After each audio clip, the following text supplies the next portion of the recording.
नमस्कार दोस्तों।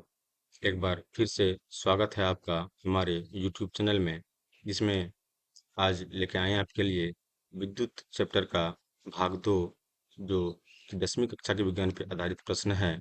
और सभी प्रश्न जो है अक्सर सभी एग्जाम में पूछे जाते हैं। बैंकिंग, एसएससी, रेलवे और कोई भी एग्जाम हो, तो साइंस जिसमें है तो उसमें सारे क्वेश्चन मिलेंगे ही। तो चलिए चलते हैं आज का भाग दूसरा का हमारे पहला क्वेश्चन की ओर, जो कि अगला प्रश्न है। किसी कुंडली का प्रतिरोध ज्ञात करने का सूत्र है। तो इसका आंसर हमें हो जाएगा भी, सॉरी, ये होता है भी बराबर आर, तो उल्टा जब इसको करेंगे तोड़ेंगे तो आ जाएगा आर बराबर V/I। ठीक है, अगला प्रश्न की ओर चलते हैं। अगला प्रश्न है हमारा, बिजली के फ्यूज का तार बना होता है। बिजली के फ्यूज का तार बना होता है तांबे और टीन दोनों का। जो इसका भाग एक नहीं देखे हैं वो जाके हमारे चैनल पे देख लेंगे। उसमें 40 क्वेश्चन था, और इसलिए भाग दूसरा जो है वो मेरे 41वां प्रश्न से शुरू हुआ है। ठीक है, अगला प्रश्न चलते हैं। अगला प्रश्न हमारा है, 12 वोल्ट यानी इलेक्ट्रॉल वोल्ट बराबर होता है। इलेक्ट्रॉल वोल्ट जो होता है वो होता है 1.6 गुना 10 पर पावर माइनस 19 जूल। इसे आप ध्यान में रखेंगे, ये आंकड़ा वाला प्रश्न है, एक जरूर पूछा जाता है। अगला प्रश्न हमारा है, 1 एम्पियर बराबर कितना होता है। 1 एम्पियर जो होता है वो होता है 10 पर पावर -3 एम्पियर के बराबर होता है। ठीक है, अगला प्रश्न की ओर चलते हैं। अगला प्रश्न है हमारा, 1 म्यू एम्पियर बराबर कितना होता है। ये होता है 10 पर power -6 ampere. Option number D. अगला प्रश्न की ओर चलते हैं। अगला प्रश्न है हमारा, चालक में इलेक्ट्रॉन तभी गमन कर सकता है जब चालक की अनुदिश जब चालक की अनुदिश विद्युत दाब में अंतर होता है। ऑप्शन नंबर बी, विद्युत दाब में अंतर होता है। ठीक है, अगला प्रश्न की ओर चलते हैं। अगला प्रश्न हमारा, अगर Q आवेश विभवांतर V से प्रवाहित होता हो तो क्या क्या कार्य होगा। क्या क्या कार्य क्या होगा, V into Q. Option number C. क्या होगा, V into Q. Option number सी।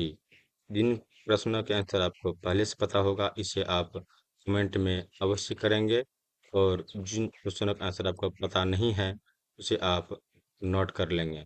Option number C. ठीक है, अगला प्रश्न चलते हैं।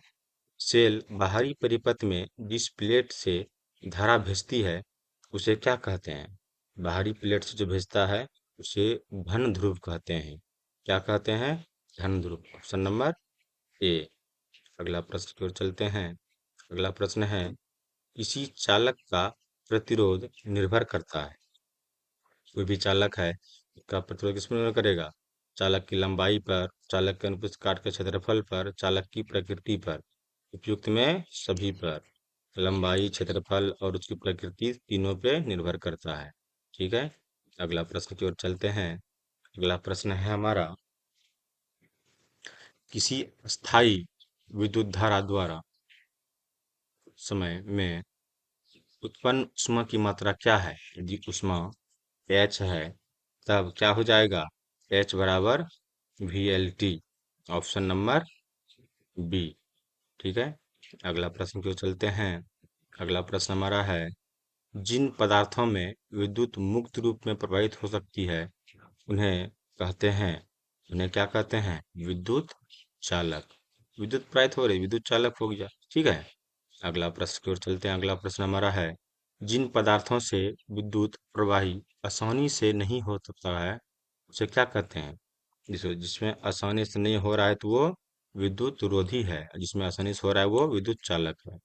अगला प्रश्न चलते हैं। अगला प्रश्न है हमारा, विद्युत प्रवाह की दिशा मानी जाती है। विद्युत प्रवाह की दिशा धन टर्मिनल से ऋण टर्मिनल की ओर मानी जाती है? Option number B. अगला प्रश्न है, एकांक समय में विद्युत आवेश के परिमाण के प्रवाह को क्या कहते हैं? एकांक समय में जो होता है उसे कहते हैं विद्युत धारा। Option number C. ठीक है। ऐसे ही प्रश्न प्रत्येक एग्जाम में आए पाए जाते हैं, आते हैं, जो कि बेसिक तो हमारा साइंस है, साइंस में अक्सर पूछे जाते हैं। ठीक है, तो आप इसे जरूर नोट कर लेंगे। अगला प्रश्न है, किसी तार से विद्युत धारा प्रवाहित होती है तो तार के प्रत्येक बिंदु से कितना इलेक्ट्रॉन अपवाहित होती है? कितना इलेक्ट्रॉन होती है? तो 6 गुना 10 पर पावर 18। ऑप्शन नंबर सी। प्रत्येक बिंदु से 6 गुना 10 पावर 18 इलेक्ट्रॉन वाहित होती है। ठीक है, ऑप्शन नंबर सी। अगला प्रश्न हमारा है, किसी विद्युत लैंप के तंतु से 0.4 एम्पियर की धारा प्रवाहित हो रही है। अगर लैंप 3 घंटे तक प्रकाश देता है तो प्रवाहित आवेश है। देखिए, ये अक्सर न्यूमेरिकल्स वाले प्रश्न हैं, तो इससे हो जाएगा। अगर इसका निकालेंगे तो 3320 कूलम्ब हो जाएगा। ठीक है। अगला प्रश्न हमारा है, किसी विद्युत परिपथ में परिपथ के प्रतिरोध को परिवर्तित करने के लिए किस युक्ति का उपयोग किया जाता है? परिपथ का परिवर्तित करने के लिए जो है धारा नियंत्रक, यानी ऑप्शन नंबर 1, धारा नियंत्रक का उपयोग किया जाता है। अगला प्रश्न चलते हैं। अगला प्रश्न हमारा है, कोई विद्युत बल्ब 220 वोल्ट के जनित्र से संयोजित है। यदि बल्ब से 0.50 एम्पियर विद्युत धारा प्रवाहित होती है तो बल्ब की शक्ति होगी, बल्ब की शक्ति क्या हो जाएगा? 110 वाट। कितना हो जाएगा? 110 वाट का। ठीक है, वोल्ट का आधा वाट हो गया। ठीक है। अगला प्रश्न है, किसी विद्युत बल्ब के तंतु में से 0.5 एम्पियर विद्युत धारा 10 मिनट तक प्रवाहित होती है तो विद्युत परिपथ से प्रवाहित विद्युत आवेश का परिणाम क्या होगा? इसका परिणाम हो जाएगा 300 सी। ठीक है। अगला प्रश्न चलते हैं, विद्युत प्रवाहित कर किसी धातु की वस्तु पर अन्य किसी वांछित धातु की परत निक्षेपित करने के प्रक्रम को क्या कहते हैं? निक्षेपित करने के प्रक्रम को विद्युत लेपन कहते हैं। क्या कहते हैं? विद्युत लेपन कहते हैं। अगला प्रश्न है, विद्युत चुंबक बनने के लिए उपयुक्त पदार्थ है। विद्युत चुम्बक किससे बनता है? ये नरम लोहा से बनता है। विद्युत चुम्बक नरम लोहा से। ठीक है। अगला प्रश्न है, किसी विद्युत धारा के सतत या बंद परिपथ को क्या कहते हैं? सतत या बंद परिपथ को विद्युत परिपथ कहते हैं। Option number 1। ठीक है। अगला प्रश्न है, विद्युत धारा के तापीय प्रभाव का उपयोग किसमें नहीं होता है? विद्युत धारा का तापीय प्रभाव का प्रयोग विद्युत पंखा में नहीं होता है। Option number D. ठीक है। अगला प्रश्न है, विद्युत धारा की चाल प्रकाश की चाल में क्या संबंध है? विद्युत धारा की चाल और प्रकाश की चाल में दोनों की चाल समान होती है। विद्युत धारा और प्रकाश की चाल समान होती है। Option number A. Option number A. ठीक है। अगला प्रश्न है, किसी विद्युत परिपथ में इकाई धन आवेश को एक बिंदु से दूसरे बिंदु तक ले जाने में किए कार्य को मापा जाता है तो उन बिंदुओं के बीच जो है किससे मापा जाता है? तो उसके विभवांतर से, उसके बीच के विभवांतर से। ऑप्शन नंबर बी का। ठीक है। इसे आप ध्यान में जरूर रखेंगे, इस तरह के प्रश्न अक्सर एग्जाम में पूछे जाते हैं। अगला प्रश्न है हमारा,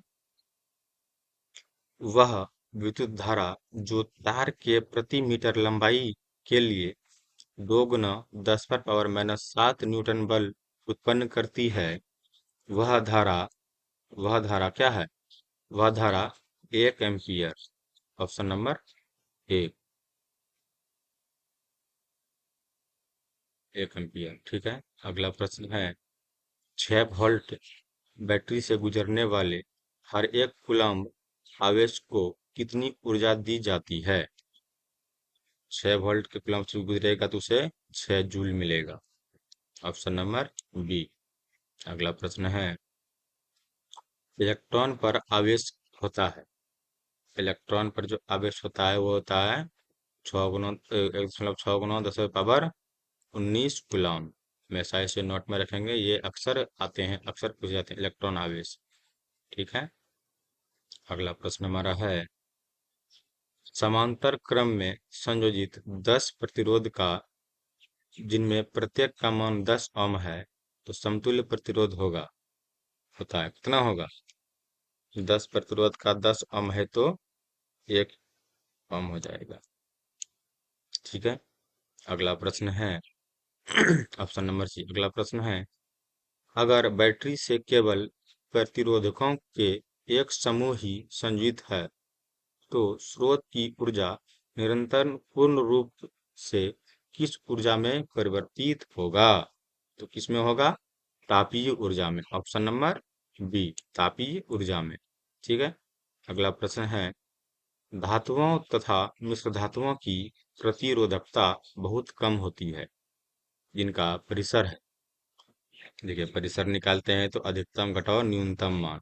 तो 10⁻⁻8 2 मीटर से 10⁻⁻6 ओम 2 मीटर तक। हाँ, इसका ऑप्शन हो जाएगा ऑप्शन नंबर एक, 8 से -6, ऑप्शन नंबर दो। ठीक है। अगला प्रश्न है, अर्धचालक का ताप बढ़ने पर उसका प्रतिरोध बढ़ अर्धचालक का ताप बढ़ जाएगा, उसका प्रतिरोध क्या होगा? वो अपरिवर्तित रहेगा, अपरिवर्तनीय होगा। ठीक है। अगला प्रश्न है, यदि चांदी के तार का ताप बढ़ाया जाए तो उसका प्रतिरोध, चांदी का तार का ताप बढ़ा देंगे तो उसका प्रतिरोध भी बढ़ जाएगा। Option number A. अगला प्रश्न है, यदि R1 और R2 दोनों प्रतिरोध समांतर समांतर श्रेणी में जुड़े हों तो समतुल्य प्रतिरोध होगा। दोनों को समांतर श्रेणी में जोड़ देंगे तो क्या होगा? प्रत्येक से कम हो जाएगा। Option number C. अगला प्रश्न हमारा है, यदि 4 समान प्रतिरोध को श्रेणी क्रम में जोड़ा जाता है तो उनका तुल्य प्रतिरोध 20 ओम होता है। तो उसका तुल्य प्रतिरोध जो है 20 ओम होता है। तो प्रत्येक प्रतिरोध क्या होगा? प्रत्येक प्रतिरोध होगा 5 ओम। ऑप्शन नंबर ए, 5 ओम। ठीक है। अगला प्रश्न की ओर चलते हैं। अगला प्रश्न है, धातुओं में धारावाहक होता है।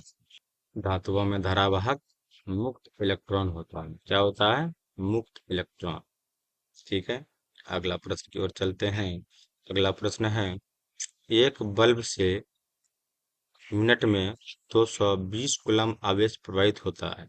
एक बल्ब से 1 मिनट में 220 कूलम्ब आवेश प्रवाहित होता है, तो विद्युत धारा का मान ज्ञात करें।